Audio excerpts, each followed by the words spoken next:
Bos días a todos e a todas. Quero empezar agradecendo a invitación a participar neste acto, agradecérvolo no meu nome e agradecelo tamén no nome de todos os profesores, as profesoras que traballamos nos centros da FERE, da Federación Española de Religiosos de Enseñanza e Escolas Católicas, e que estamos comprometidos, moitos deles, activamente con a nosa lingua.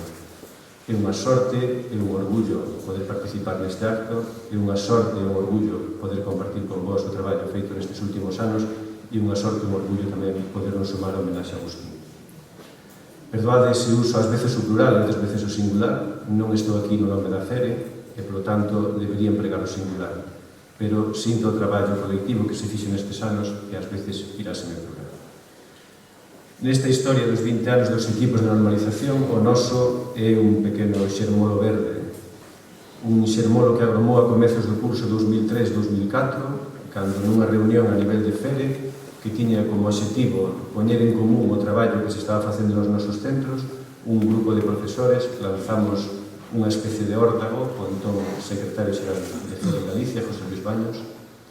A nosa proposta, o noso órdago era sinxelo. Se quería traballar en serio ao redor da lingua, era necesario elaborar un plan de normalización lingüística que implicara a toda a organización.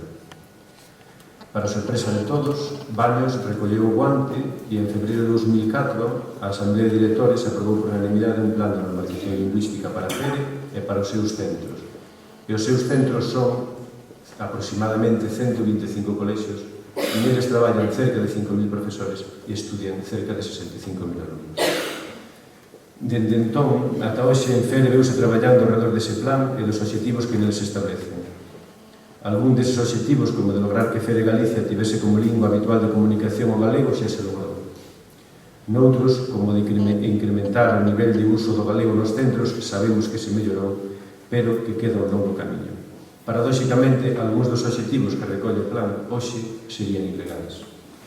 Por exemplo, cando fala de que os centros terían que superar a legislación e situarse por diante dela en materia de lingua galega. E incluso, como se recolle no propio plan, a longo prazo que en cada cidade algún dos centros de FERE ofertase todo o ensino en galego.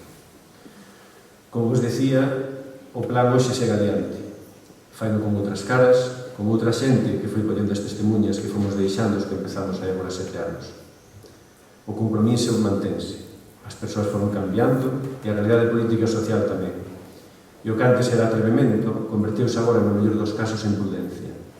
A min particularmente, e a outros compañeiros, tirenos gustado que a Comisión de Normalización Lingüística de FERE se tivera integrado na coordinadora, pero por prudencia non foi posible.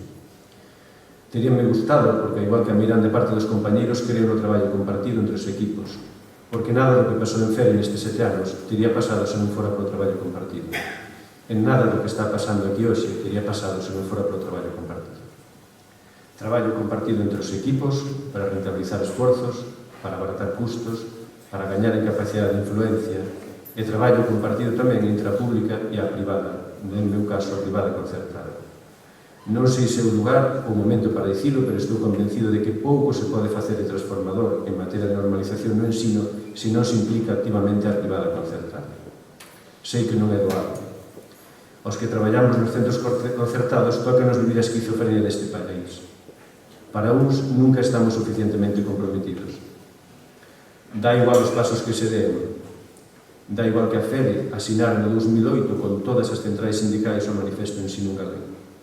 Dá igual que Reboiras, que fixo acto de presencia a Príncipe Barca, non tivo que marchar, o actual secretario xeral, un home coñecido e reconhecido pola defensa da lingua, se tivera manifestado públicamente contra a política lingüística da Xunta, ou que tivera acompañado a coordinadora cando estaba arrancando a entregar sinaturas contra o decreto.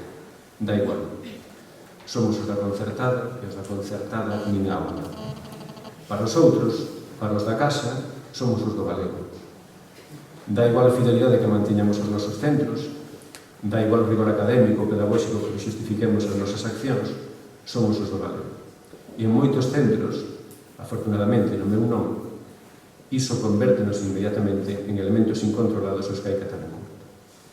Que a esquizofrenia que nos rodea non nos nubre a vista. A día de hoxe os equipos, os da pública e os da privada concertada, os equipos, os que celebran hoxe 20 anos, foron os únicos que ante a nova situación, ante o cambio de decreto, ante o cambio de política lingüística da administración, foron capaces, no medio da tempestade, de propoñer algo novo e de mantelo no tempo. E fixeron, ademais, uns valores que creo que marcan o camiño a seguir polo que teñen de punto de encontro. A lingua é un ben común que nos ten que unir.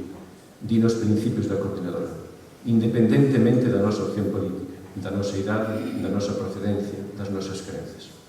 Acabo, pois, felicitándonos a todos e a todas polos 20 anos dos equipos, pero acabo, sobre todo, felicitándonos pola esperanza que nos dá sentirnos vivos. Moitas grazas.